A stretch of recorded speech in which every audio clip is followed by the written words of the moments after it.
Nggak apa, Oke, mending di cloud aja. Biar nanti aku download gitu dari. sih. Nggak maksudnya lebih ke nggak nunggu dikit kalau di cloud. Maksudnya nggak langsung record coding dulu lah. Ya, oke. Oh ini udah nih kan. Ini udah. Oke. Ya kita berada di series pertama. Kita lah series. Eh, Ya mana tahu nanti di upload jadi ya for ya. the sake of ini eh, dokumentasi jadi di record. Ya Terus Bang, menarik. eh, jadi sekarang kuliah di mana Bang? Kampusnya Oke. dan negara gitu. Oke, oke. Kampusnya namanya City University of Hong Kong. Nah, jadi negaranya otomatis ya di Cina, kan di Hong Kong. Hong Kong itu Cina apa bukan sih? Hong Kong masih masuk Cina? Masih masuk Cina. Iya, Oke. ya kayak apa ya? Bisa dikatakan kayak misalkan di Indo itu kayak daerah istimewa lah kayak Jogja gitu. Oh, tapi di Cina kan. Ya, tapi di Cina ini. Oke. City University of Hong Kong jurusan. Jurusan fisika. Oke. Kenapa memilih fisika lagi Bang? Oke. Kalau pilih fisika sih emang dari awal juga udah ngeplan mau fisika sampai S3 sih, mau jadi researcher. Ya, itu mah pertanyaannya bukan buat Arkan sih itu. Udah pasti juga. Hai. Spesifiknya nih fisika bidang apa nih Bang? Kira-kira. Oke, oke. Dari di situ tuh. Kalau bentar ya, kayaknya aku mending sekalian share screen, sekalian promosi kampus dikit. Hai, Ah, boleh, boleh lah, boleh. bentar ya. Aku coba cari sini. Fisik. BTW ini dulunya nggak apa-apa. Apa? Di pause dulu aja. Aku lagi nyari. Gak apa-apa. Dilanjut juga nggak masalah. Oke, oke. Sambil nyari kan. Eh, Ya. Sambil nyari-nyari. Sip, langsung ketemu. Nah, aku Oke. langsung share screen aja. Oke. Oke, kalau kalau aku tuh bisa dikatakan bidangnya masuk yang ini sih, masuk yang kuantum material. Oke. Soalnya aku ngambil risetnya tentang superkonduktor gitu. Sekilas Bang tentang superkonduktor nih apa? Karena kan yang familiar ya di telinga masyarakat fisika ITB itu kayaknya cuma sekedar semikonduktor aja sih. Oh, oke, oke. Ah, jujur ya, emang di fisika ITB kan konsentrasinya ke semikonduktor banget ya, terutama XMM. Hmm. Nah, kalau superkonduktor tuh dia material yang memungkinkan atau bisa untuk mempunyai nol resistansi. Atau dia bisa nggak ada hambatannya sama sekali gitu. Nah, contohnya itu misalkan biasanya itu logam yang aneh-aneh sih. Logam yang panjang-panjang kayak YbCuO4 atau gimana gitu. Itu contoh aja sih. Biasanya namanya panjang-panjang, terus logam-logamnya juga yang logam-logam yang eksotis gitu, yang udah nomor atomnya tinggi-tinggi biasanya gitu. Nah, mungkin kalau di ITB itu sebenarnya ada sih riset superkonduktor, cuma mungkin nggak banyak yang ambil aja kalau S1 gitu. Di Pak Agung kayaknya ada. Di Pak Agung ya, Agung Pak Agung. FMF ya, Agung Nugroho. Ya, Agung Nugroho benar, FMF. Superkonduktor. Ada kaitannya sama ini band gap, maksudnya ada perbedaan apa sih kalau Oh, ngerti, kalau ngerti. dalam band gap gitu? Kalau dalam maksudnya band structure ya. Kalau band structure sih superkonduktor itu nggak lihat di band gap-nya, tapi lihat di struktur ikatannya. Jadi gampangannya, kalau dia superkonduktor, itu struktur ikatannya ada yang datar gitu. Ada yang datar dan dia cenderung dekat sama energi Fermi gitulah. Nah, kalau dia ada ciri-ciri kayak gini nih, pasti dia, bukan pasti sih, tapi kemungkinan besar dia ada peluang punya superkonduktor gitu. Terlepas dari dia apakah punya band gap atau nggak punya band gap gitu. Oh, maksudku sebenarnya pertanyaan lebih ke kalau misalkan konduktor itu kan dia nggak ada gap energi. Kalau misalkan semi dia kan Hmm, ada agak ada jarak gitu. Kalau isolator kan jauh gitu. tahu banget. Nah, ini Ah, superkonduktor nih posisinya tuh di mana gitu?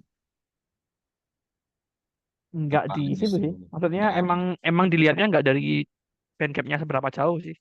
Oh, Dilihatnya dari terus keberadaan ini. berarti di Dari ke Sorry.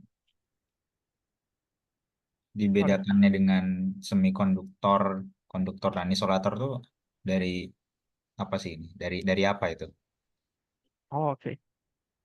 Dia dibedakannya dari keberadaan pita yang ini, pita yang datar apa enggak. Itu aja bedanya sebenarnya. Jadi Ya. terlepas dia mau ada band gapnya, mau nggak ada band gapnya, tapi selama dia punya pita yang datar di dekat energi Fermi itu kemungkinan besar superkonduktor.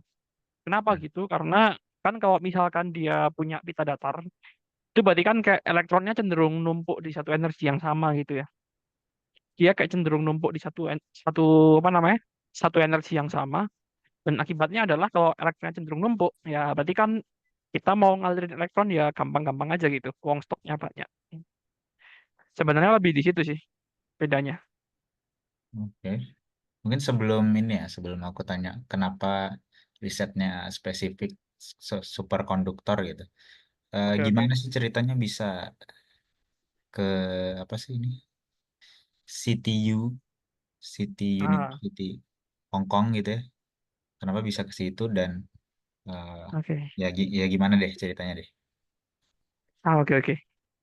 Ini sebenarnya berarti lebih ke ini ya, lebih ke gimana cerita awalnya mau milih CTU gitu ya. Ya, backstory-nya kenapa tahu dari mana tahu CTU terus eh, kenapa akhirnya memilih untuk apply ke CTU dan bagaimana cerita lanjutannya gitu. Oke, oke, oke. Oke, mungkin aku coba ingat-ingat dari agak jauh. Nah, sebenarnya awal banget tuh aku mau nyoba nyarinya di Jepang.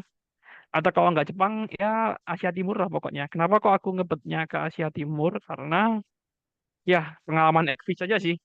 Ekvis dikit-dikit lihat paper material namanya nama-nama Cina semua. Nama-nama Hmm. Cina kadang-kadang nama-nama Korea, kadang-kadang Jepang gitu. Jadi dari situ aku kayak berkesimpulan, oh ini kayaknya emang yang booming riset material tuh di Asia Timur nih. Sampai-sampai namanya ya nama-nama orang Asia Timur semua gitu. Tapi awalnya aku tuh ada rencananya mau ke Jepang. Nggak tahu nanti bakal di material yang apa gitu, nggak tahu. Tapi ke Jepang aja gitu. Awalnya sih gitu. Dan itu sebenarnya udah dari SMA sih. Udah dari SMA. Ngeplan ke Jepang, daftar Mitsui Busan tiba-tiba dibatalin karena COVID. Daftar Monbu juga nggak keterima karena waktu itu udah dapat ITB. Dan ya COVID juga sih. Nah terus sampai tingkat 3 itu aku masih mau ke Jepang. Even aku udah dapet topik kayak mau ke grafen, mau ke condensed matter gitu. Tapi tiba-tiba berubah waktu akhir semester 3 waktu ada yang magang di KAIS itu. Nah, aku kan ikut tuh magang di KAIS. Hmm. Magang di KAIS, terus ternyata kok di KAIS ada lab-lab yang cocok sama topik riset yang aku mau, kayak mungkin ya material energi atau condensed matter gitu. Terus ya udah akhirnya aku pursue ke KAIS, nyobain KAIS sampai aku tuh saya pernah memperkirakan berapa biaya yang harus di kok ke KAIS gitu waktu itu. Lebih ke berapa biaya yang harus aku cari sendiri dulu buat ke KAIS. Dan bahkan aku pernah tanya ke salah satu lab di KAIS, ada lowongan apa enggak gitu buat S2 sama PhD. Karena kan KAIS itu cenderungnya untuk fisika dia S2 gabung S3 kayak Hmm. PMDSU gitu. Nah, tapi ternyata waktu bulan Mei 2024 itu ternyata tiba-tiba ada ini, ada CTU. CTU kunjungan gitu ke ITB. Awalnya aku nggak tertarik sama sekali karena kayak ini kampus apa sih? Aku nggak tahu kan CTU itu kampus apa awalnya. Karena jujur aku taunya kampus Hong Kong itu cuma dua gitu, cuma HKUST, Pupus sama HKU gitu. Aku tahunya cuma dua itu. Dan ya termasuk dari circle manapun, atau dari circle kampus, circle teman-teman OLIM, OSN pun juga di dua kampus itu gitu, di Hakus sama HKU gitu. Jadi aku masih belum tahu CTU itu kampus apa. Awalnya sih gitu. Nah terus tiba-tiba ini yang lucunya, waktu itu aku inget hari Senin pas promosi itu aku pulang cepet dari kampus. Aku pulang cepet karena mau nyari tempat les-lesan buat IELTS gitu. Ya karena kan seperti mungkin kalau teman-teman udah tahu juga kan sering ya kalau kampus luar negeri itu pasti harus ngumpulin ke IELTS sama TOEFL gitu. Nah, aku tuh mau nyari les-lesan buat IELTS. Berangkat nih dari Selasar biasa. Dari Selasar habis asar, tiba-tiba di tengah jalan di Cebar waktu itu ketemu sama Fatimah, Pak Agung, terus sama orang-orang CTU. Ya kaprodinya CTU sih, fisika. Terus tiba-tiba aku diajak omong-omongan. Dan ternyata kan aku punya interest ke apa namanya, konmer gitu kan, dan meter kayak superkonduktor gitu, aku punya interest. Ya terus ngomong-ngomong kan nyambung lalili-lalili, tahu-tahu diajak ke seminarnya. Ya udah aku gabung aja. Terus waktu di tempat seminar itu aku sampai cepet-cepetan nyari kayak ini CTU beasiswanya apa aja, terus ada beasiswa cukup gak buat menuin kebutuhan sehari-hari karena kan sebelumnya aku udah ada stigma nih Hongkong kan mahal kan apa-apa tuh di Hongkong. Udah ada stigma Hongkong tuh apa-apa mahal, terus aku cari-cari ternyata loh ya udah ini biayanya cocok meskipun pas bulan awal sih harus suffer dikit ya, terus hemat dikit gitu. Terus udah aku ngisi form wawancara sama kaprodinya fisika CTU sama kaprodi pascanya CTU. Ya udah aku wawancara, tanyain kamu riset satunya apa, terus topik yang kamu mau di S3 kayak apa gitu. Terus udah ada pengalaman risetnya gimana. Mungkin ya waktu itu nggak diarahin sih, tapi kayak akhirnya ketahuan juga aku ada proyek buat publish di paper, terus apa namanya ketahuan juga kalau ya lagi ngerancang riset di kelompoknya Bu Fatimah gitu. Ya udah terus singkat cerita aku nunggu pengumuman. Nunggu pengumuman ternyata pengumumannya itu cepet banget. Cuma nunggu sekitar 2 atau 3 hari. Hmm. Alhamdulillah diterima gitu. Terus akhirnya ya udah habis itu cepet-cepetan ke CTU dan ternyata pas sampai kampus di CTU-nya aku baru tahu ternyata di CTU itu riset materialnya. Sorry, riset topik risetnya itu kebanyakan kayak di FMF sama FTMM-nya ITB lah. Tapi di some sector itu emang lebih maju jauh, terutama di condensed matter. Condensed matternya CTU itu bahkan sempat beberapa tahun terakhir itu ini masuk 10 besar di dunia bahkan itu. Aku baru tahunya setelah masuk kampus. Setelah 1 semester aku baru tahu serius. Jadi gitu sih kalau backstory-nya aku sampai ke sini gitu. Apa yang bikin yakin gitu untuk memilih CTU? Oke, tadi ada sedikit yang kelewatan. Kenapa kok aku yakin? Jadi kan selama proses ngedaftar gitu, bahkan sampai keterima di CTU pun aku masih nyoba nyari-nyari alternatif kampus lain gitu. Takutnya apa? Takutnya ya biayanya nggak cukup atau mungkin nggak sebagus yang aku cari sebelumnya gitu. Nah, aku coba cari paper-paper yang dosen bimbing aku, terus coba cari papernya fakulti-fakulti di CTU berapa gitu. Sama ini juga, sama apa namanya, lihat fasilitas riset, terus juga termasuk ini, lihat pengumumannya KAIS juga, bukan pengumuman sih, lebih ke lihat jawaban emailku yang KAIS itu yang buka lowongan apa enggak, ternyata yang di KAIS nggak buka lowongan, terus ya udah, akhirnya, oh ini emang risetnya di CTU yang tentang sumber konduktor atau konmet itu emang gila sih, ya udah aku masukin aja. Berarti karena interest terhadap eh, riset condensed matter tadi ya, Bang? Betul, emang ke interestnya topiknya gitu. Oke. Waktu itu pameran CTU-nya tuh di mana ya? Kayak aku nggak pernah dengar ada pameran CTU gitu di ITB atau di Fisika gitu. Di fisika ada kok, cuma emang waktu itu, aku lupa ya apakah ada di timsnya fisika apa enggak, aku lupa sih jujur.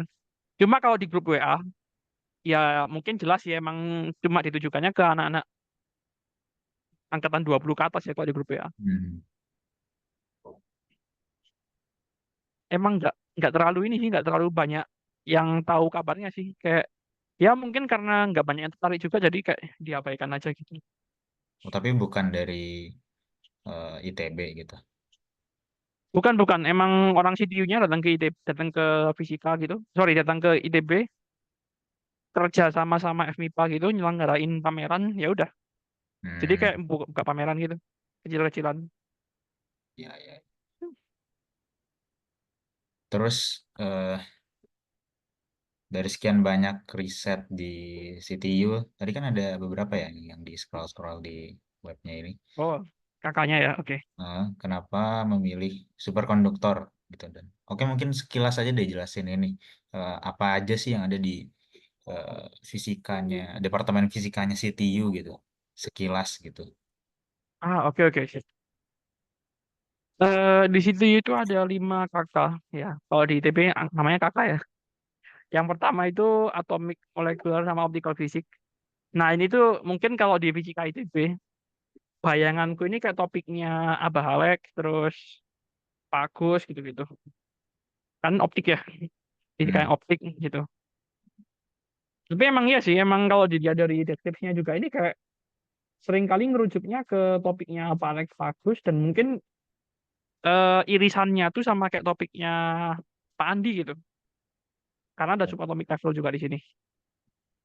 Nah, terus yang quantum material, quantum materials ini dia mungkin kalau di fisika lebih ke topiknya kayak Pak Agung gitu lah. Pak Agung ya Pak Andi juga sih. Kan Pak Agung sama Pak Andi sering bestian ya di riset. Termasuk Pak Muiz juga. Nah, Pak Muiz juga kurang lebih topiknya masuk-masuk ke sini gitu. Nah, kalau soft matter biophysics, nah ini menariknya sih. Kalau soft matter di ITB kan dia cenderungnya masuk ke FMF ya. Soft matter itu maksudnya ke FMF yang Oke. topiknya bulan gitu. Kalau yang biofisik ya biofisik dan biofisiknya di sini tuh jujur lebih ke ini, lebih ke topik yang bener-bener biofisika ya, bukan fisika medis. Jadi kayak topik biofisikanya Pak Idam sama ya, ke topik biofisikanya Pak Idam lah gitu. Kalau fisika medis di mana? Fisika medis kalau di CTU mendingan masuk ke bagian teknik biomedisnya sekalian gitu. Oh, ada spesifiknya. Iya, ada spesifiknya gitu. Ya sebenarnya sama kayak ITB sih, tapi di sini lebih gencar promosi karena baru buka juga teknik biomedisnya di sini tuh. Hmm. Nah, terus spektroskopi imaging. Nah, spektroskopi imaging ini powerful experimental method. Nah, ini tuh mungkin agak susah ya nyari pada yang di ITB. Tapi mungkin kalau yang KAIS tuh kayak topik KAISnya si Ateng gitu. Yang sama aku lupa Huang Sup itu temennya Maynard apa Ateng aku lupa ya. Nah, pokoknya yang kayak lihat-lihat di AFM, lihat-lihat di SEM gitu gitu. Tapi di sini cenderungnya buat karakterisasi, struktur, dan dinamika material gitu. Nah, atau mungkin bisa dikatakan ini juga karena di sini ada kuantum material sama atomik molekular gitu-gitu, mungkin yang agak-agak FTMM tuh bisa dimasukin ke sini, spektroskopi imaging gitu. Mungkin ya. Meskipun yang agak-agak FTMM itu kalau di CTU, yang kayak apa namanya topik material energy gitu-gitu, itu seringkali kerjasamanya sama ini, sama teknik material. Kenapa? Karena bisa dikatakan fisikanya CTU itu pecahan dari teknik material gitu. Emang unik sih, jujur. Nah, last ini ada theoretical and computational physics ya. Ini udah tahu lah ya di ITB ada 2 kakak sendiri kan. Ada FTET sama ya bisa mau mau diarahin ke FIK terserah, mau diarahin ke IKOM juga terserah gitu. Nah, kurang lebih kayak gitu sih topiknya kalau aku bandingin sama ITB biar lebih gampang. Oke. Itu sebenarnya lebih banyak ke material ya. Betul, karena seperti yang aku bilang tadi di awal sebelumnya, fisikanya CTU itu pecahannya teknik material. Oke. Terus kenapa spesifik memilih eh, kuantum material dan superkonduktor tadi ya? Oh, oke.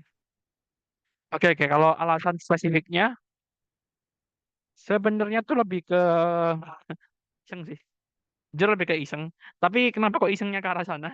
Oke, karena waktu di S1, aku itu kan ngerjakan 2 cabang riset sekaligus ya.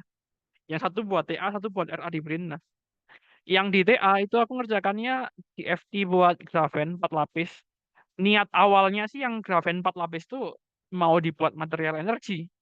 Tapi ternyata pas ngerjain DFT-nya lah kok tiba-tiba muncul ini ada peluang superkonduktor lili gitu. Ya udah aku tertarik buat nyabangin dua T aku ke sana. Nah, terus cabang yang lain lagi yang di apa namanya RA Brin itu sama Pak Eski sama Pak Agung gitu. Ini beda Pak Agung ya, bukan Pak Agung yang di fisika, yang di TF dulunya. Nah, itu cenderungnya bahas condensed matter tapi secara teoritik. Jadi kayak ngaitin ngaitin fase topologinya material pakai kayak pendekatan lubang hitam itulah kurang lebih gitu. Nah, karena aku ngerjakan dua topik riset itu, jadi kayak menurutku, oh ini emang menarik sih konmet. Terus kayaknya kalau aku mau arahin ke subkonduktor pun juga menarik gitu, karena kan konmet banyak banget cabangnya. Ya udah aku coba fokusin superkonduktor, terus ku gasin aja ke CPU gitu akhirnya. Itu sih simpelnya. Ada ini enggak? Maksudnya dalam mempertimbangkan pemilih superkonduktor itu ada pertimbangan kayak, oh ini superkonduktor eh, prospeknya di masa depan tuh bakal gini-gini nih, eh, bakal banyak dipakai sama industri gitu atau gimana gitu bang, ada nggak Oh, pertimbangan gitu? nggak ada sih, karena aku emang mau research dari awal. Oke, siap. Tapi mungkin promosi dikit. Sorry. Aku tuh baru tahu di Indo tuh ternyata di Brin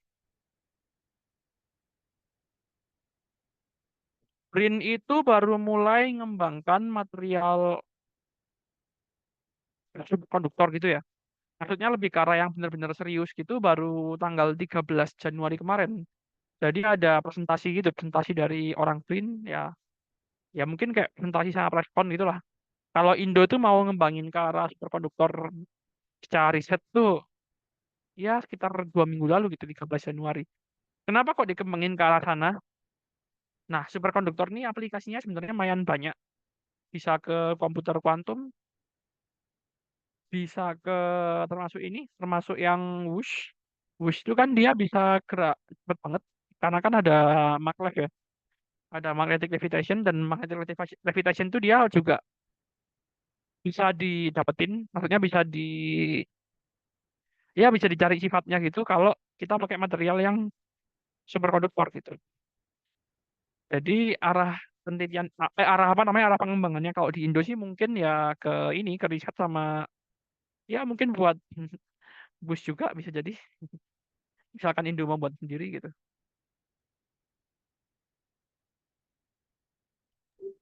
Oke. Kalau di Indo kayaknya agak kurang relate ya sama superkonduktor, asumsiku aja sih, karena kayaknya terlalu maju untuk Indonesia gitu. Kalau superkonduktor nih perkembangannya di eh, industri sekarang tuh sampai sejauh mana gitu Bang? Oh Untuk di oke. risetnya juga gitu. Kalau kayak semikonduktor, semikonduktor tuh kan sekarang kan lagi banyak dipakai ya, Ya, nama untuk chip-chip apalah itu, apalagi TSMC juga lagi gacor-gacornya sekarang gitu. Kalau superkonduktor nih gimana bang? oke. Sekarang jujur emang masih eranya semikonduktor ya. Sekarang yang masih semikonduktor ya. Sekarang masih eranya semikonduktor karena alat-alat yang kita pakai chip-chipnya kan semua pasti ada semikonduktornya kan. And that's why TSMC kan jadi kacor ya. Jadi aku bisa bilang kalau untuk riset, riset sebenarnya sorry, riset itu sebenarnya superkonduktor itu dia udah jauh sebenarnya, kayak awalnya dari yang material yang random itu, random tiba-tiba nemu, terus kayak ini kayaknya menarik buat dikembangkan, kita coba buat kelompok-kelompokin gitu material yang mungkin superkonduktor, dan pengelompokannya itu emang lambat jujur karena butuh waktu sekitar ya 60 tahun gitu dari pertama kali ditemukan superkonduktor, butuh waktu 60 tahun buat klasifikasi. Nah, terus sekitar tahun 60-an tuh baru ada yang superkonduktor yang anomali gitu, kayak misalkan dari koper itu apa, tembaga. Sekarang ada lagi nih yang sebangsanya tembaga, superkonduktor yang anomali dari nikel gitu. Nah, tapi dari tembaga ke nikel itu aja. Itu kan sebenarnya kalau di tabel periodik kan sebelahan ya, CU sama Ni.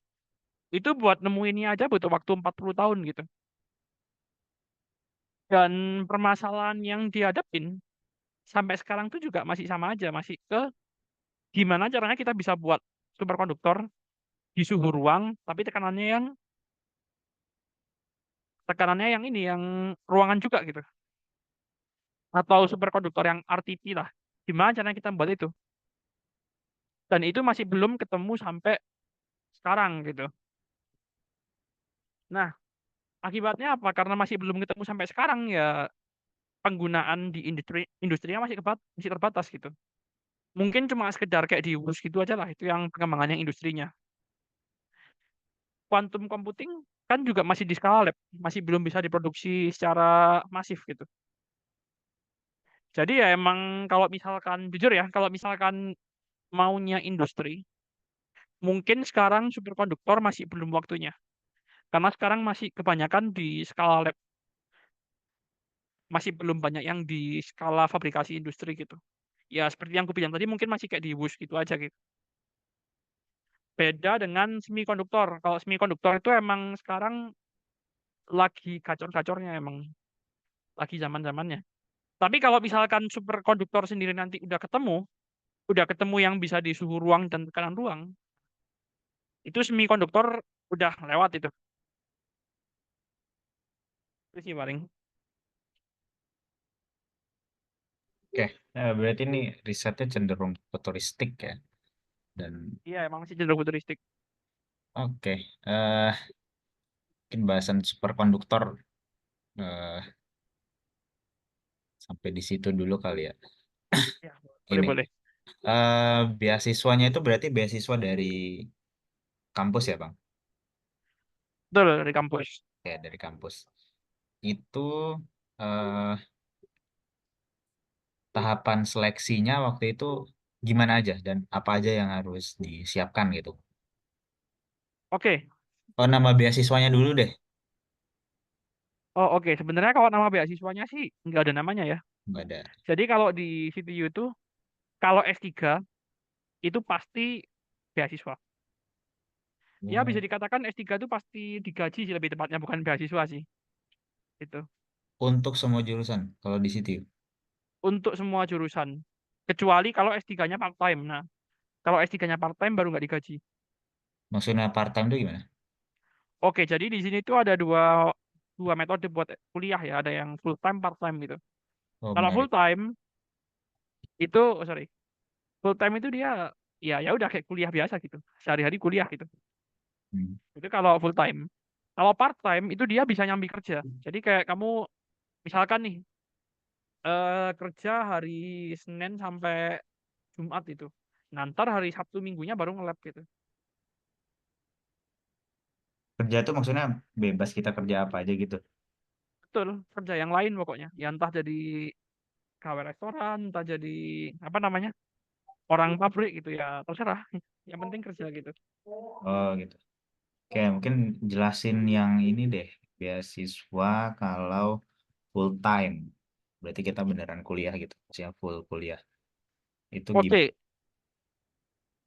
oke sorry. Kalau full kuliah,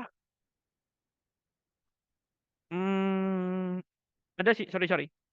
Kalau full kuliah untuk S3 itu semuanya emang dibiayai kampus sih, dibiayai kampus melalui gaji tadi. Jadi kayak kita dapat gaji nih bulanan. Nah, gaji bulanannya itu kamu pakai apa aja terserah, termasuk bayar kampus, termasuk apa namanya, bayar asrama atau tempat tinggal, makan dan lain-lain. Jadi pokoknya kayak ya dikatakan kamu kayak kerja lah di CTU itu mahasiswa S3 tuh. Jadi kayak beneran kerja gitu. Tapi namanya beasiswa supaya apa? Sebenarnya supaya nggak ditarik pajak aja sama Hong Kong gitu. Karena beda ya kalau kerja biasa tuh di Hong Kong ditarik pajak. Kalau beasiswa nggak ditarik pajak.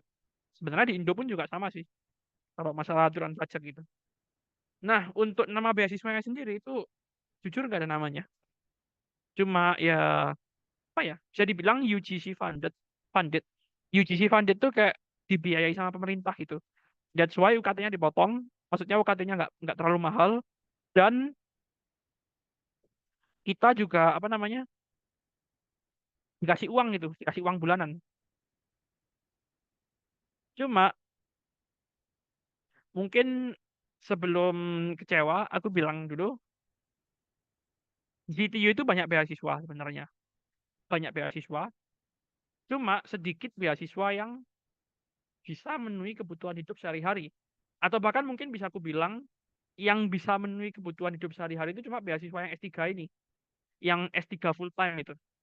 Selain itu gimana? S2 beasiswa ada, tapi ya nggak dibiayai full time ke S3 gini. Ya mungkin cuma potongan UKT, mungkin cuma kayak biaya hidup bulanan, tapi UKT masih bayar gitu. Ya kurang lebih gitu sih. Oke. Kalau misalkan mau nyari informasi beasiswanya tuh gimana, Bang? Oke, info beasiswanya bisa cari di laman internetnya. Bentar ya, aku cariin. Nah, oke. Di CTU itu ada macam-macam ya. Untuk S3 itu ada yang professional degree sama research degree.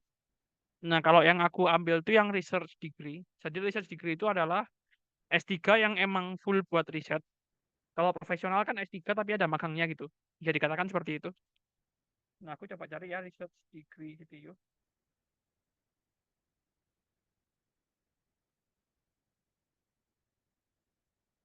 Nah, seperti yang aku bilang tadi kan ada research degree sama professional doctorate ya. Ini sama-sama S3 tapi kalau yang ini yang full riset, kalau yang ini tuh yang apa namanya? Ada kegiatan profesionalnya kayak magang gitu. Nah, untuk cari beasiswanya tuh dia ada di sini, scholarship, financial aid and fees. Nah, jadi di sini emang limited beasiswa yang ditawarin kampus. Namanya ada yang pertama ini yang aku ambil sih, postgrad studentship. Nah, postgrad studentship itu adalah beasiswa yang bisa aku bilang yang tadi ku ceritain ya, yang digaji bulanan lah gitu. Ini beasiswa yang digaji bulanan, tiap bulan kalau aku sekarang sih dapatnya segini, 18.700 Hong Kong dolar atau sekitar 37,5 juta gitu kalau dirupiahin. Nah, 37,5 juta ini buat apa aja? Ya buat bayar UKT, buat bayar asrama, buat kehidupan sehari-hari dan lain-lain, nabung juga gitu. Nah, untuk dapat postgraduate studentship ini, sebenarnya syaratnya simpel untuk pendaftarannya cuma harus daftar S3 dan keterima di yang skema full time atau skema yang full jadi mahasiswa gitu. Kerjaannya ngapain aja? Ya kuliah, riset, termasuk di sini. Kita juga harus jadi asdos gitu. Jadi asdos tutor, tutor atau grader gitu. Ya kayak GTA kalau di ITB namanya. Tapi kalau GTA kan kita cuma potong UKT. Nah, kalau ini kita dapat gaji gitu. Dapat gajinya yang ya langsung lumayan lah, cukup buat kehidupan sehari-hari juga gitu. Kan nggak cukup sih berlebih, nggak cukup doang, berlebih banget ini segini. Oke, terus berikutnya ada research tuition scholarship. Nah, research tuition ini adalah beasiswa yang bisa kita apply kalau kita udah punya paper sama orang CTU. Jadi ini Hmm. bisa kita apply kapan aja. Bisa kita apply mungkin sebelum masuk CTU bisa dapat kalau kita punya paper sama orang CTU gitu. Bisa juga pas udah masuk. Udah masuk, ada paper yang dipublish sama orang CTU, ya udah kita bakal dapat beasiswa ini, bisa ngajuin. Nggak bisa ngajuin sih, sorry. Otomatis malahan. Otomatis diajuin dan dapat. Beasiswanya berupa apa? UKT gratis gitu. UKT gratis selama setahun. Nah, that's why ini tuh kayak apa ya? Ya mungkin bisa dibilang kalau di Indo itu gampangnya kayak tukin gitu lah, tunjangan kinerja gitu. Oh, Tapi di sini tunjangan kinerjanya berupa nggak bayar UKT gitu. Apakah lumayan? Lumayan, UKT-nya 7 juta. 7 juta per bulan UKT-nya. rupiah itu. Rupiah. Nah, terus kalau yang lain kayak conference grant, research, activities fund ini tuh beasiswa yang inilah. Ini beasiswa yang perlu bisa dapat kalau kita mau ngajuin conference, research activity gitu. Nah, ini nih nggak usah dipikir dulu karena kalau mahasiswa baru pasti nggak dapat. Nah, terus ada yang ini coy, ya ini yang beasiswa Chow Yei Ching nih. Nah, ini tuh beasiswa untuk PhD yang baru masuk. Cuma dalam tanda kutip yang jadi masalah kok di aku ya, beasiswa ini harus di-apply ketika kamu daftaran CTU yang normal. Nah, daftaran CTU yang normal tuh biasanya dibuka bulan September, berakhir di bulan November gitu. Nah, karena aku daftarnya nggak normal, jadi aku nggak dapet beasiswa yang ini otomatis gitu.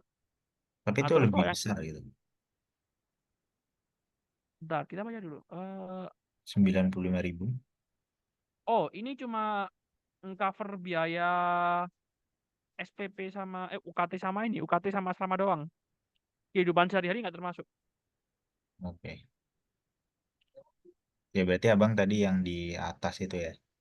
Iya, aku yang paling Nah, atas ini. itu kan tadi 18.700 dolar Hong Kong, 37,5 juta rupiah ya. Dengan Iya, UKT tadi kalau dirupiahin 7 juta gitu. 30 itu eh kalau coba coba dijabarin nih Bang. Itu kan per mon ya. iya per bulan. UKT itu kan nggak per bulan kan? Berarti kan. Ya, UKT. Tapi sebenarnya kalau di situ itu bisa dibilang UKT semesteran itu baru tahun ini. Dulu sih per bulan UKT-nya. Oh dulu per bulan, tapi sekarang Iya, per semester. Tapi masih 7. sekarang per semester. Masih sama, masih 7 jutaan. Oke, 7. Kalau misalkan dijabarin gitu, 37,5 juta per bulan di Hong Kong, itu dapatnya apa aja gitu? Bisa bisa dapat apa aja gitu? Oke, sebenarnya bisa saving sampai 10 plus sih, 10 juta plus sih. Oh iya. Bener, aku bisa saving 10 juta ke atas sebulan. Nah, kenapa kok bisa gitu? Karena satu, kan tadi 37,5 juta ya, dipotong UKT. UKT itu sekitar 7 juta, jadi 30 kan, 30 setengah gitu. Terus kalau kita tinggal di asrama itu cuma 6 juta sebulan. Iya, ini kalau di Hongkong cuma ya. Ini kalau di Hongkong cuma Hmm. 6 juta sebulan. Jadi tinggal 24 setengah. Terus selebihnya ya udah buat kebutuhan sehari-hari, transport gitu. Transport itu paling total sebulan aku sekitar 1 sampai 1,5 juta. Jadi masih ada 22 juta gitu. Terus buat kebutuhan makan dan lain-lain. Makan dan lain-lain tuh kalau terus-terusan di luar mungkin 10 juta sebulan. Tapi kalau masak sendiri sih bisa di-press. Masak sendiri bisa di-press sampai ya mungkin sampai 4 atau 5 juta doang bisa sih kalau masak sendiri. Atau bahkan mungkin bisa Sampai 5 kurang dari juta. itu. Iya, juta sebulan. Terus ya udah lainnya buat healing, buat pulsa gitu-gitu. Itu bisa banget sih nyimpen 10 ke atas, misalkan hemat. Nyimpen 10 itu berarti udah sama healing dan lain-lain itu. Udah di Udah. luar itu maksudnya. Udah 10 bersih gitu. Iya, udah bersih 10 di luar healing. Sorry, udah termasuk healing, sorry. Udah termasuk healing dan lain-lain bisa 10 juta. Kalau enggak mah bisa lebih banyak lagi. Oh, mending kuliah ya daripada kerja di Indo kalau gitu ya. Jujur ya. Oke. Eh tadi eh, ada pertanyaan juga. Seleksinya tuh gimana Bang? Waktu pas seleksinya itu. Ngapain aja dan apa aja yang harus disiapkan gitu. Oke, mungkin aku bahas dua sih. Yang pertama kita ke parameter seleksinya dulu. Nah, parameter seleksinya S3 di CTU ini jujur agak random ya. Bisa dibilang aku nggak tahu parameter yang benernya gimana. Aku nggak tahu parameter yang benernya gimana. Karena kayak tiba-tiba gampang, tiba-tiba susah gitu. Tapi untuk orang-orang Asia Tenggara, hitungannya gampang banget. Karena kenapa? Karena ya mungkin seperti yang kita tahu ya, China kan lagi gencar buat Belt and Road Initiative kan, yang jalur sutra itu. Jadi orang-orang Asia Tenggara sih keterimanya gampang banget di kampus-kampus Hong Kong, termasuk CTU. Terus juga kan aku sempat dengar ya katanya ITB mau kerjasama sama PoliU gitu. Aku sempat dengar yang Polytechnic University Hong Kong itu. Nah, terus kalau apa yang harus disiapkan itu oke. Aku coba jabarin. Nah, yang pertama, mungkin tadi kayaknya aku belum sempat state sama sekali ya. Di CTU itu aku S3 langsung, jadi skip S2. Dan itu bisa banget. Cuma persyaratannya adalah, kalau mau dari S1 langsung S3, itu di ITB-nya harus 5 besar IP terbaik seangkatan, dan IP minimal 3,5. Kalau nggak dapat itu nggak bisa. Kenapa nggak bisa? Karena ya namanya juga S3 ya. Namanya juga S3. S3 itu kan kayak riset topik-topik harus nyari sendiri, harus punya self esteem sendiri, ya harus struggle sendiri gitu. Namanya juga S3. Nggak dipandu ke anak-anak S1 atau bahkan S2. Jadi ya DTU emang sengaja ngasih syarat yang ketat tuh buat batasin gitu, buat batasin anak S1 yang langsung ke S3. Bahkan kalau aku pernah ngecek gitu, di jurusan aku itu sekitar 30 orang total mahasiswanya, 30 sampai 32. Paling yang langsung dari S1 ke S3 sekitar 5 doang gitu. Paling sekitar gituan. Nah, itu itu syarat wajib ya, syarat wajib harus harus punya apa nih, sorry, harus punya IP yang bagus dan peringkatnya juga tinggi. Nah, terus yang lain-lain sih bisa jadi nilai tambah, itu kayak misalkan kamu punya paper, kamu pernah ngerjain riset, itu bisa jadi nilai tambah banget itu. Karena aku pernah dengar juga dari siapa namanya, dari dosping aku, kenapa kok aku bisa diterima itu karena pernah ngerancang riset juga di ITB, ngerancang roadmap riset. Jadi ya udah langsung langsung diterima aja sama sini. Itu sih, itu kalau yang syarat pentingnya ya. Terus kalau terkait dokumen, tadi kan persiapannya apa aja ya? Berarti termasuk dokumen. Dokumen standar, paling ya transkrip, terus ijazah, atau mungkin kalau misalkan belum lulus, itu bisa banget ngurus surat keterangan ekspektasi lulus ya, atau expected to graduate kapan gitu. Cuma ya namanya juga ekspektasinya segitu ya, berarti harus diusahain juga dong. Lulus dari ITB-nya ya di bulan itu juga, jangan sampai molor gitu. Yudisiumnya juga jangan sampai molor gitu.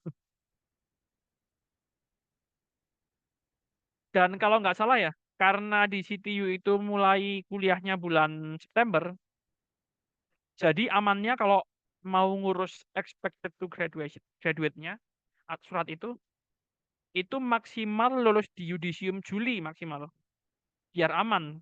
Kenapa kok aku bisa bilang biar aman? Karena ini, nanti kan setelah keterima, kamu kan harus ngirim ini nih, harus ngirim kayak transkrip, terus ngirim ijazah dan lain-lain ke CTU-nya. Nah, karena harus ngirim itu semua dan nunjukin itu semua, itu pun juga sebagai syarat buat ini, syarat buat ngurus visa pelajar. Kalau kita nggak punya transkrip, kita nggak punya eh, ijazah, ya kita nggak bisa dapat visa pelajar gitu. Jadi ya otomatis harus diusahakan secepat mungkin sih buat lulusnya gitu. Itu mungkin yang jadi pertimbangan. Terus kalau masalah finansial, uang sih jujur ya, uang itu paling yang agak berat di pendaftaran sama bulan pertama. Buat pendaftaran itu kita ada, sorry, CTU itu ada uang, ya aku lupa namanya apa ya, tapi kayak uang masuk itulah, uang pangkal lah. Uang pangkalnya itu sekitar 14 juta rupiah. Terus jangan lupa juga dokumen yang lain, kayak dokumen, untung ya, untung di ITB itu kan transkrip sama ijazah udah ada yang bahasa Inggris, untungnya gitu kalau di ITB. Saya mungkin dokumen yang lain yang butuh biaya kayak tes TOEFL IELTS itu kan harus daftar dulu. Tes TOEFL sama IELTS kan sekitar 3 juta. Terus belum lagi nanti dokumennya juga ada yang harus dikirim ke CTU-nya gitu dari Indonesia. Itu kalau ngirim pakai apa namanya, DHL, itu sekitar 600.000 gitu ngirim dokumen. Dan untuk bulan pertama di CTU-nya juga, itu juga ngabisin uang yang lumayan gitu. Karena kita butuh biaya hidup. Nah, biaya hidup itu amannya kok sebulan pertama di Hong Kong paling sekitar 20 juta gitu. Itu kalau mau aman 20 juta. Terus ya jangan lupa juga tiketnya kan. Tiketnya pasti harus dibeli dong. Tiket pesawat dari Indo ke Hong Kong itu paling sekitar ya 3 sampai 4 lah kalau mau yang direct dari Jakarta gitu. Ya mungkin itu sih Kak, apa yang harus disiapkan buat daftar ke CTU. Oh ya, sama satu lagi, sorry, aku baru ingat. Selain beasiswa yang ditulis di sini tuh ada lagi beasiswa yang lain, namanya itu HKFPS. Oke, aku coba cari ya HKFPS. Sambil nyari bang, tadi tuh 11 juta uang pangkal berarti kita sendiri yang 11. siapin gitu. Iya, kita yang siapin. Dan untuk 1 bulan pertama itu berarti beasiswa yang postgraduate tadi itu nggak langsung dikasih gitu ya. Berarti kita harus nyiapin duit selama 1 bulan di Hong Kong gitu dari duit pribadi. Betul, betul, betul. Nah, cuma untungnya untuk bulan pertama SPP atau UKT, sorry, UKT itu udah diambil dari uang yang pangkal tadi. Jadi kayak Oh, uang pangkal tuh kayak UKT beberapa bulan pertama lah gitu. tapi setelahnya tuh udah ini kan berarti udah langsung beasiswa dari kampusnya gitu kan. Betul, setelahnya langsung beasiswa. Artinya harus ada 30 juta di awal. Ya, bisa dibilang sekitar 30 juta lah gitu. Jangan 30 lah, 40 kan tadi 20 tambah 14 tambah catnya tambah IELTS-nya kan Oh 3 iya kan. sih, 40 lah. 40-an lah. 40 dari duit pribadi kan berarti kan. Betul, dari duit pribadi. Tapi ketutup lah ya kalau misalkan dengan beasiswa postgrad itu pasti ketutup lah ya. 4 bulan ketutup lah ya. Itu banget. Oke, ya udah nih gimana nih Bang? HKFS Oke, nih. ini HKFPS. Oke. HKFPS ini dia beasiswa PhD dari pemerintah Hong Kong. Hong Kong. Ya, mungkin contoh yang ekuivalen yang lain tuh kayak Monbu lah, Monbu Max itu. Max kan juga dari pemerintah Jepang kan. Terus Erasmus, Erasmus kan juga dari EU. Nah, itu ekuivalen sama HKFPS nih. HKFPS ini dia lebih cuan. Sebulan tuh bahkan bisa sampai 40.000 Hong Kong dolar atau 80 juta gitu. Cuma untuk HKFPS ini dia persyaratannya emang lebih berat. Termasuk salah satunya adalah harus lulus S2 dulu gitu.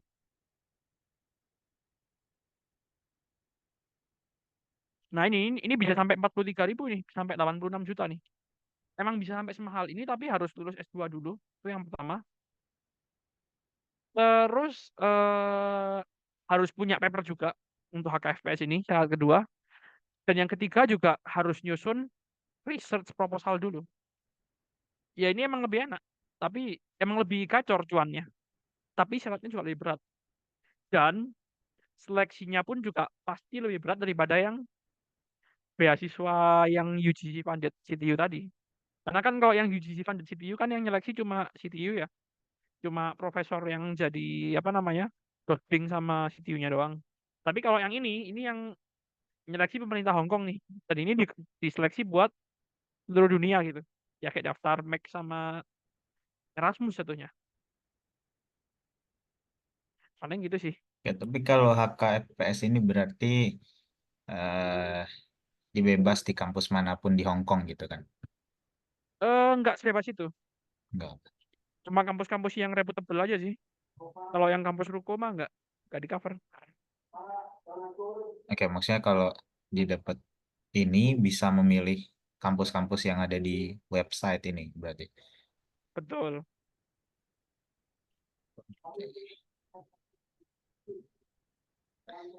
Oke, itu dari sisi beasiswa. Nah, sekarang Oke. dengan segala kenikmatan duniawi yang didapat gitu kan. Gimana sih kehidupan di Hong Kong itu, Bang? Dari inilah spesifik kehidupan akademiknya di CTU dan juga kehidupan sosial di Hong Kongnya itu bagaimana, Bang? Oke. Mungkin untuk secara umum di Hong Kong tuh enaknya karena benar-benar tertata. Jadi kayak semua itu temanya jelas.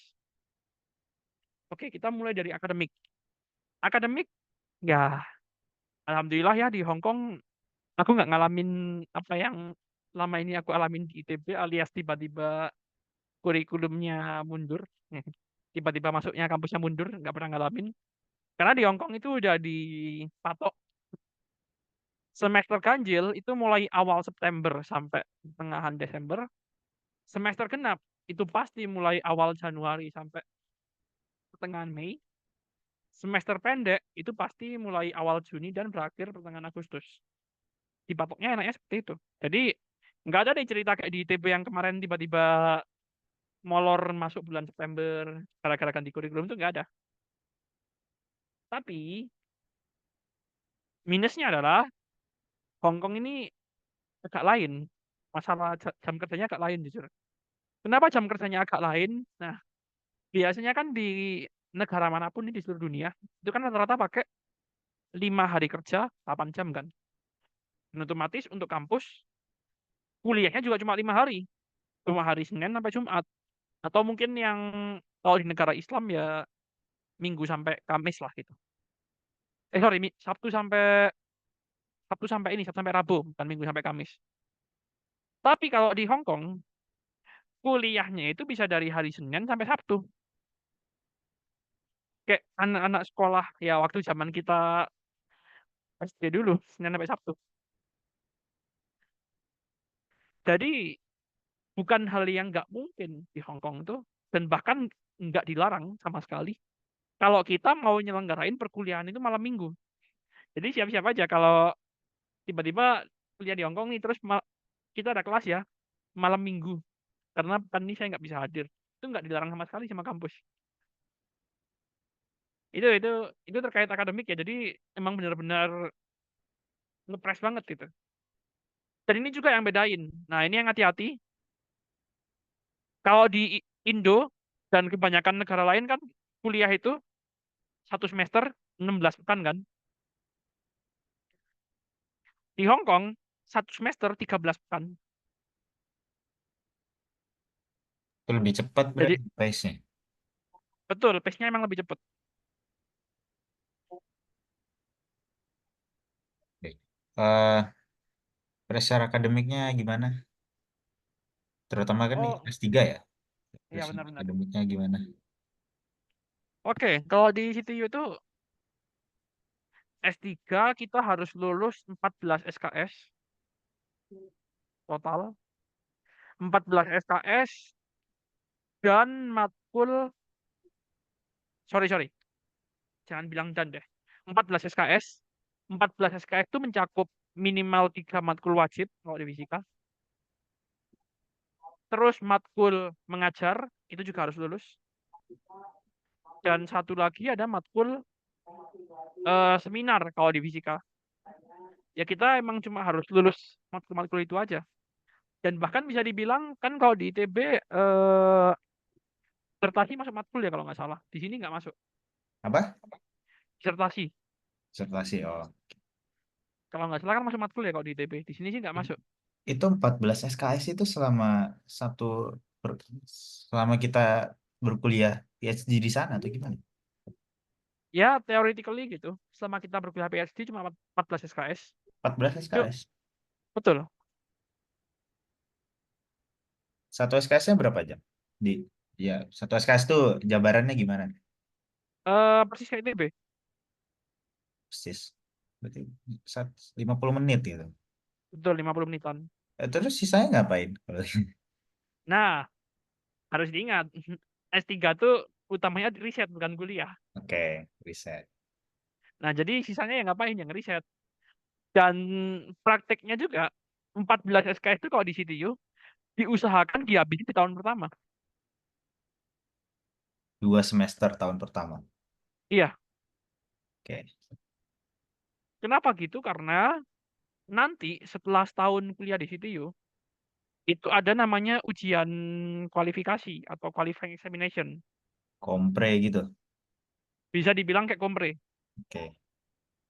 Nah, kompre ini, dia kalau di fisika ya aturannya, kita harus menjawab 3 soal per sesi, dan ada nilai minimumnya, tapi aku nggak tahu. Aku pernah dengar kabarnya sih nilai minimumnya rendah ya, tapi nggak tahu ya benar apa enggak gitu. Nah, selain kompre itu juga, kita juga harus membuat semacam proposal kualifikasi. Nah, proposal kualifikasi itu kayak bisa dibilang apa ya? Kalau di PMDSU itu rencana riset lah. Rencana risetnya kita buatnya pas tahun pertama gitu.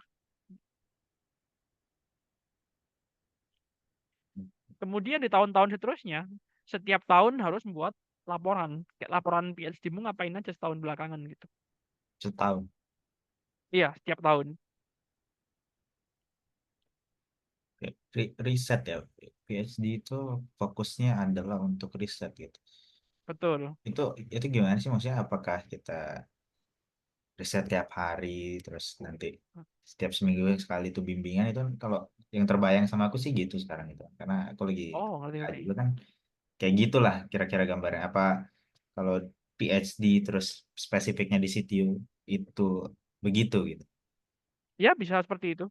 Tergantung tergantung kebijaksanaan grup masing-masing. Yang penting pokoknya riset udah hasilnya gitu. Dan tergantung dosen pembimbing juga berarti. Betul. Ada berapa dosen bang di sana bang? Yang abang Kalau aku sih dua ya. Kalau aku dua. dua itu bimbingan setiap minggu gitu. Enggak sih. Terus, Jujur kalau di aku tuh malah tipikalnya gini, kayak dilepas mau ngapain kita terserah. Ntar tiba-tiba profesorku sidak gitu. Sidak ke ruangan, dilihat kamu ngapain aja, tanyain progres gitu. oh, jadi literally sefleksibel itu. So fleksibel itu kalau di aku. Tapi temenku ada kok yang 2 minggu sekali program, ada yang seminggu sekali program tuh ada yang gitu juga. Dan jam kerja pun nggak dibatasi gitu. Saya apakah harus ngisi logbook harian dan lain-lain itu enggak juga. Enggak dibatasin. Oh, bebas aja berarti ya. Betul. Oke, menarik juga ya. Nah, tapi mungkin yang harus diingat terkait bebasnya ini. Kalau di Asia Timur sih bebasnya cenderung agak-agak eksploitatif ya. Kalau bagi anak-anak ITB mungkin kayak hari Hmm. Sabtu Minggu datang aja ke kampus ngeriset gitu. Entah ngerjain paper apa ngapain gitu. Kayak bebas ini mungkin bebas dieksploitasi mungkin ya. Hah, bisa dibilang kayak gitu sih. Bebas dieksploitasi. Terus di luar kesibukan riset dan akademik, ada hal lain nggak bang yang dilakukan gitu di sana? Oh, oke. Kalau selain di kesibukan riset sih yang pertama, oke mungkin disclaimer, mungkin aku nggak terlalu banyak waktu untuk luang karena bukan nggak banyak sih, tapi nggak sebanyak orang lain lah. Karena selain ngurusin riset di sini, aku juga masih ngurusin riset di ITB sama BRIN juga. Meskipun yang BRIN nggak terlalu banyak aktif sekarang ya, lebih ke yang di ITB nih yang masih banyak aktif. Terus selain itu sih ini, oke mungkin ini yang penting juga untuk teman-teman yang agamanya Islam ya. Nah, untuk teman-teman yang agamanya Islam kalau di Hong Kong tuh nggak usah khawatir. Nggak usah khawatir kenapa? Karena resto halal itu banyak banget, sangat gampang ditemuin. Bahkan jangankan yang halal doang ya, yang halal plus Indo pun juga ada lumayan banyak gitu. Ya karena kan di Hong Kong banyak PMI kan, di Hong Kong banyak PMI, jadi resto-resto yang Indo itu juga banyak banget. Termasuk bahan-bahan yang Indo banyak dijual pun juga banyak. Kayak contoh bumbu-bumbu racik itu juga dijual di sini. Dan itu gampang banget nemuinnya. Jadi untuk masalah perkara makanan halal haram nggak usah takut karena ya as long as bisa masak sih, as long as bisa masak satu dan mau explore sih dapat yang benar-benar halal. Terus untuk kegiatan Islamnya juga aku ikut ini sih kayak semacam kelas akidah itu sekarang. Nah, untuk kegiatan Islam itu yang kelas akidah tadi itu aku sama orang-orang Indo gitu, sama orang-orang Indo. Dan jujur banyak sebenarnya kegiatan Islam yang melibatkan orang-orang yang khusus Indonesia di sini tuh. Melibatkan orang-orang khusus Indo dan bahkan bahasa pengantarnya pun juga bahasa Indo gitu. Itu banyak. Jadi kalau di Hong Kong tuh udah masalah agama nggak perlu takut karena yang Islam juga banyak dan bahkan juga yang Islam Indo pun juga banyak gitu. Dan untuk interaksi sama kehidupan sehari-hari itu juga nggak perlu terlalu takut. Kenapa? Karena orang Hong Kong itu banyak yang bisa bahasa Inggris. Bahkan bisa aku bilang dari semua negara, semua teritori di Asia Timur, sorry, itu yang paling bisa bahasa Inggris ya Hong Kong. Ya wajar ya karena emang bekas jajahan Inggris. Dan orang Indo pun juga banyak di sini. Jadi kalau misalkan mau ketemu sama orang Indo, misalkan Cindo nih, Cindo mau ketemu mingling sama teman-teman yang Cindo pun juga gampang gitu. Itu sih paling. Oke, diaspora Indonesia berarti di sana cukup banyak ya. Bahkan ingatku dari semua negara di luar Asia Tenggara paling banyak Hong Kong sih. Oh gitu. Jadi mungkin bisa konsumsikan tidak mengalami homesick gitu selama ini. Alhamdulillah nggak pernah, karena bener-bener bisa dikondisin kayak Indo. Oke. Benar-benar bisa dikondisin ke Indo maksudnya literally secara gimana Bang? Literally kayak kehidupan sehari-hari mah kalau mau ke Indo tinggal sering main ke pasar yang Indo aja pasti. Yang jual juga bisa bahasa Indo itu. Oh gitu ya. Menarik juga. Betul. Nah, tadi sempat ada mention sedikit masih mengerjakan riset di ITB itu kalau boleh tahu apa gitu. Dan kenapa kenapa masih ada mengerjakan riset di ITB gitu? Oh, diminta tolong Fatimah sih. Oh, di Fisika ITB berarti. Betul. Tapi ya lumayan juga karena ya kan kalau misalkan aku ikut bantuin berarti otomatis ikut match yang di paper kan. Iya sih. Dan bahkan ini juga mungkin kalau buat nembus jurnal-jurnal yang Q1 yang kalau ITB agak susah, aku bisa pakai afiliasiku yang CTU sini. Supaya apa? Supaya orang-orang yang ITB juga gampang ku tembusin pakai afiliasiku sekarang gitu. Enaknya sih di situ. Oke. Eh, tadi kalau nggak salah di persyaratan beasiswanya itu kan ada apa ya? Harus menjadi research apa kayak semacam asdos atau asisten grader gitu. Itu dilakukan juga. Dilakukan. Sekarang aku jadi grader, grader mekan gitu. Itu untuk mahasiswa S1-nya di sana gitu. Betul.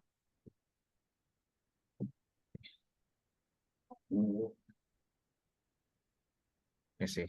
Hmm, kayaknya untuk setiap pertanyaannya nih udah cukup ya dari aku Oke.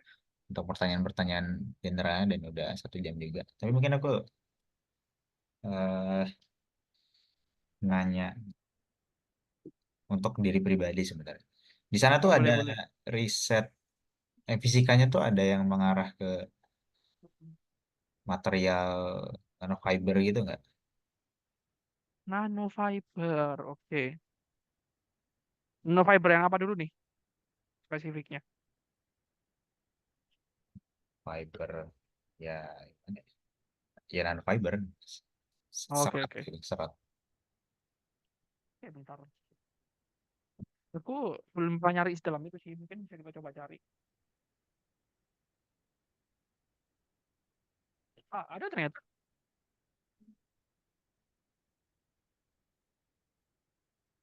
Ada, tapi ini kayaknya bukan di fisika deh.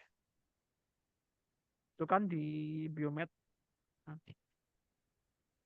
tahu aku sih kalau di fisika belum ada yang langsung implikasi ke nanofiber ya, lebih ke prodi lain gitu. Setahu aku sih gitu. Oke. Karena di sini konsentrasi materialnya itu kebanyakan either ke material yang energi atau ke material yang conmet gitu.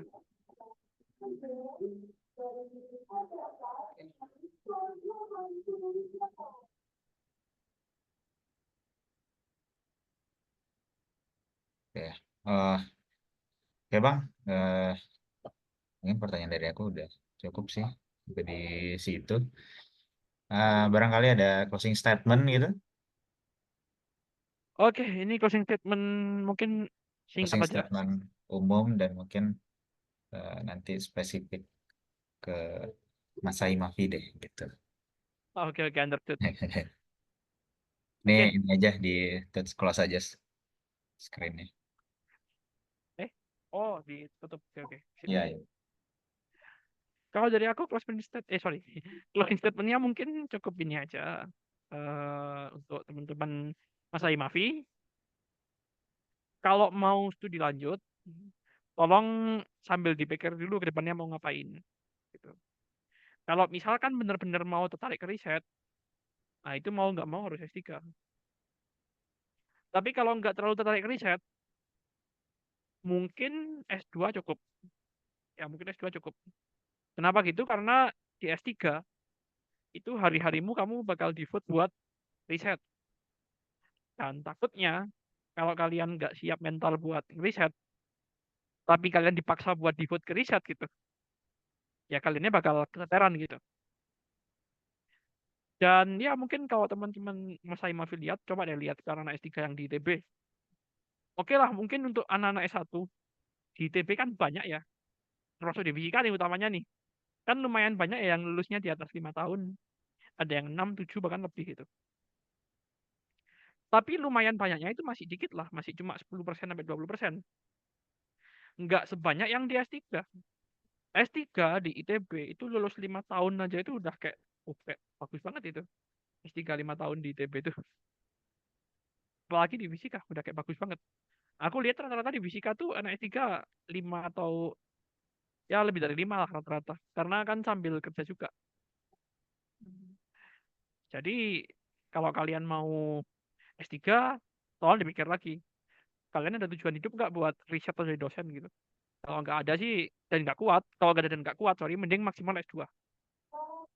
Ya mungkin takutnya kan juga overqualify ya. Overqualify kan selama ini Baik. juga jadi salah. Dan satu lagi, untuk teman-teman yang benar-benar mau S3, untuk pemilihan kampusnya, tolong diluin ke prioritas risetnya. Hmm. Masuk prioritas risetnya apa? Topiknya ada apa enggak? Kemudian alat-alat buat risetnya memadai apa enggak? Tolong duluin itu. Jangan peringkat QS-nya seperti itu. Jadi ada di aku mungkin kayak gitu, Dit. Oke, berarti untuk pemilihan S3 ini harus diutamakan topik risetnya, dan kalau misalkan kita mau ngambil S3 itu perlu dipertimbangkan secara matang ya, karena Betul. environment kerja di Indonesia itu eh, Ya, masih begitulah. belum belum belum nyampe lah standarnya untuk menerima quality seorang PhD atau dokter gitu ya Bang. Jujur ya kalau di Indonesia. Oke, kalau di Indo ya. Ya. Oke, oke. Terima kasih Bang Arkan sudah meluangkan waktunya, dan mungkin semoga ya ada yang merasakan kebermanfaatannya nih kalau misalkan kita tayangkan di YouTube gitu, dan bisa jadi mungkin ada yang mengikuti jejak Bang Arkan juga. Ah, Ya, oke, oke. jadi eh, ya sekali lagi terima kasih Bang Arkan atas Oke, waktunya, dan sama-sama, Dit. ini gimana? Sama-sama, sama-sama.